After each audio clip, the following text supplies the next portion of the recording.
1 वाटी बारीक रवा,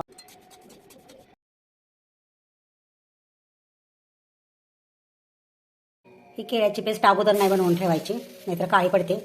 पाहिजे त्यावेळेस बनवायची आणि भाजलेल्या गऱ्यात पटकन घालायचे. जेवढा रवा आहे तेवढा गुळ आपण घालायचा त्याच्यामध्ये.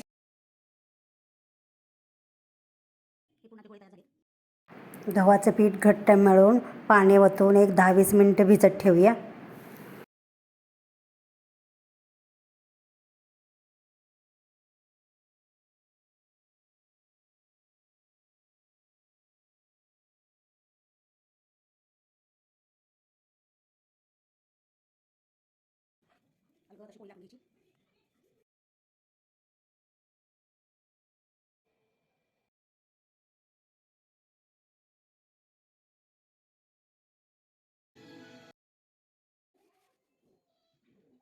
केळाची पोळी आवडली तर नक्की करा.